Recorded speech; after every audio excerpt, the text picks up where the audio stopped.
of the many times Nnamdi Kanu has lied to Nigerians. It sometimes amazes me how a man like Nnamdi Kanu became a very popular figure in Nigeria. Since emerging in Republic space, Nnamdi Kanu has been nothing but a threat to the unity of Nigerians. Not only is he divisive in his views, but militant in his attempt to achieve succession. While in the United Kingdom, Nnamdi Kanu got involved with the pro-Biafran movement for the actualization of the sovereign state of Biafra, led by Ralph Uwazurike, where he took charge of Radio Biafran and operated from his flat in London. When Kanu and a set of disgruntled members of MASAP formed a splinter group known as the Indigenous People of Biafra, the radio map to actualize Biafran Republic took a different turn. Kanu used the radio to spread a message of hate, tribalism, ethnicism, violence, and war coupled with lies and propaganda. Here are a few of his recent lies. First, he said Buhari as Jubril from Sudan. Perhaps this might be Kanu's biggest lie that has gained the most attention in September 2018 while broadcasting on his Biafran radio. Kanu shocked Nigerians when he claimed Nigerian President Muhammadu Buhari was dead from one of his many medical visits to London. He claimed that the man in Aso Rock was an impostor, a clown by the name Jubril Sudani, but together by an alleged cabal in the presidency to deceive Nigerians.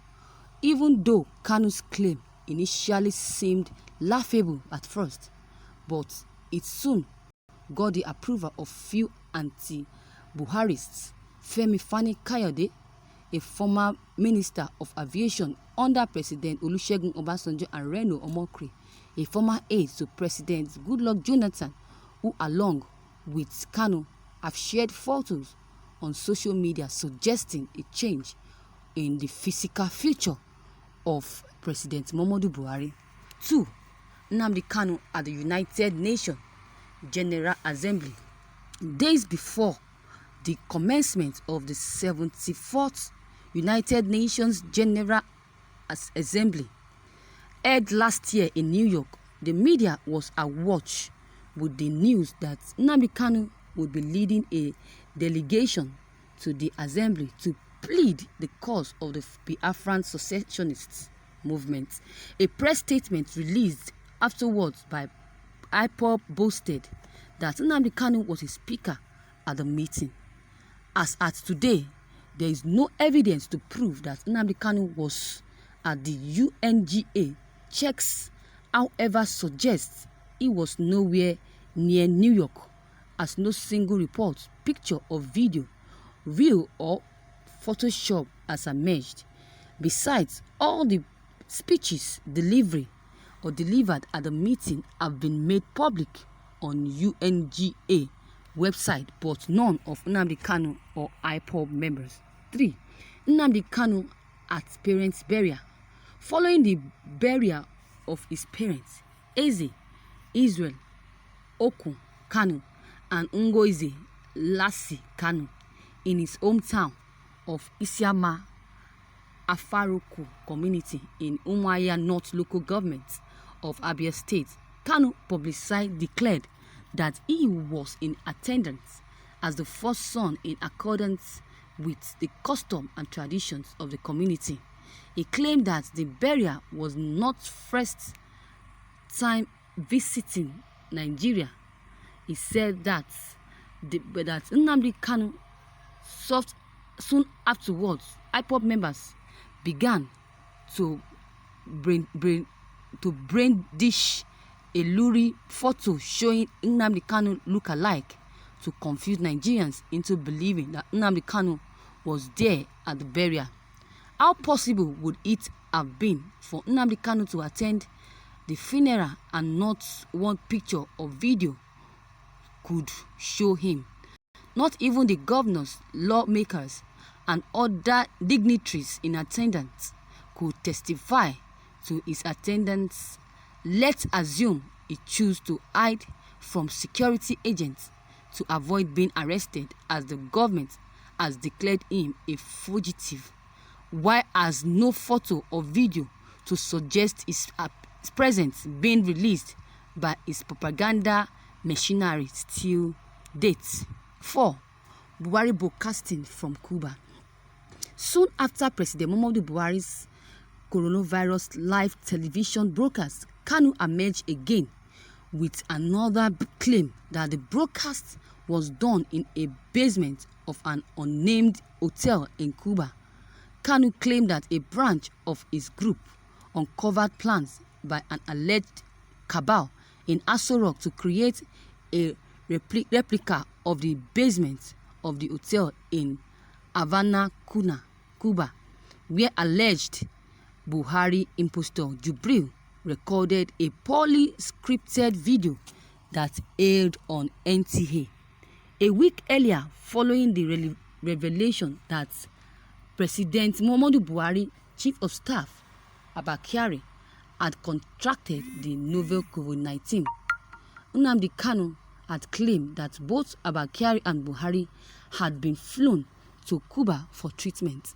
Not even the photo and video showing Buhari receiving the Minister of Health, Usagi Ehenire, and the Director General of the Nigerian Center for Disease Control, NCDC, Chinwe Ihekwezu, who had arrived to give him situation report on COVID-19 pandemic, could dissuade Kanu from continuing with his lies.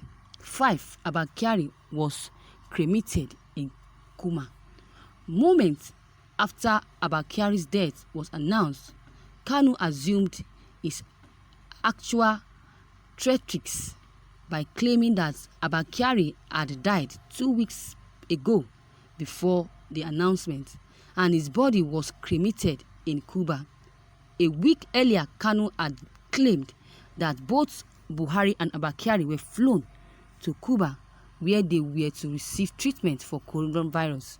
The truth is, KYARI only died last week Friday, April 17, 2020. First cardiology consultants in Lagos, where he was receiving treatment from coronavirus. His body was transferred to Abuja, where he was buried with the attendance of top government officials. 6.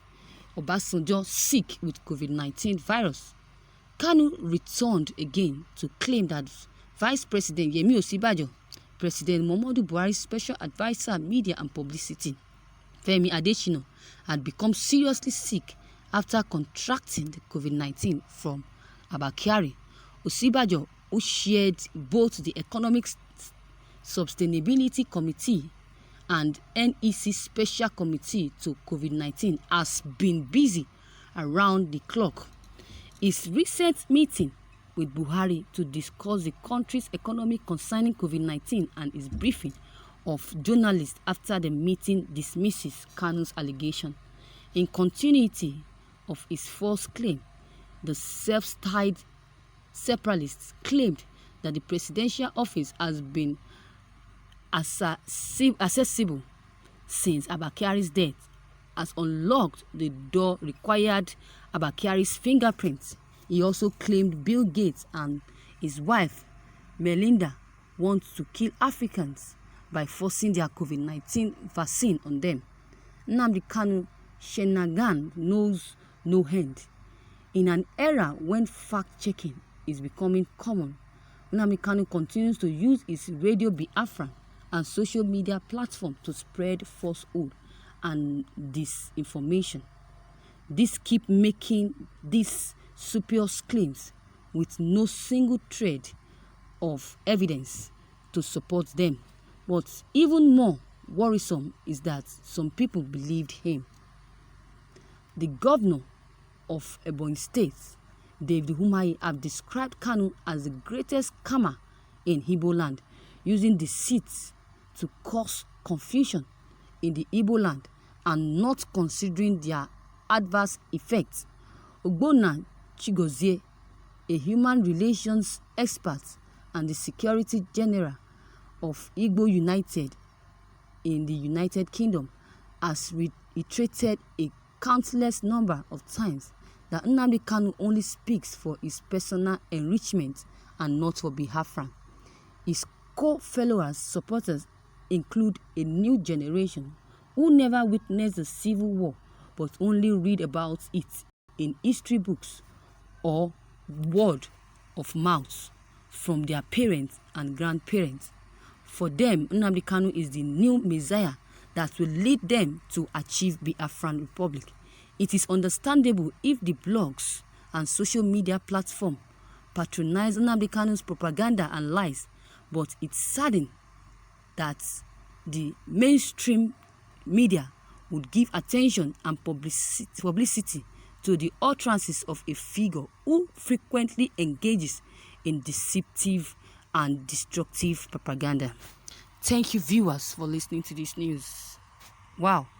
With what this person has said, I think he is being paid for all this. The same way Kemi Oluloye was paid to announce the death of Nnamdi Kanu. Why hasn't Mr. President able to unlock his office in Aso Rock? I only have questions for this person. The first is, why hasn't Mr. President been able to unlock his office in Aso Rock? Clearly, he does not know what to write.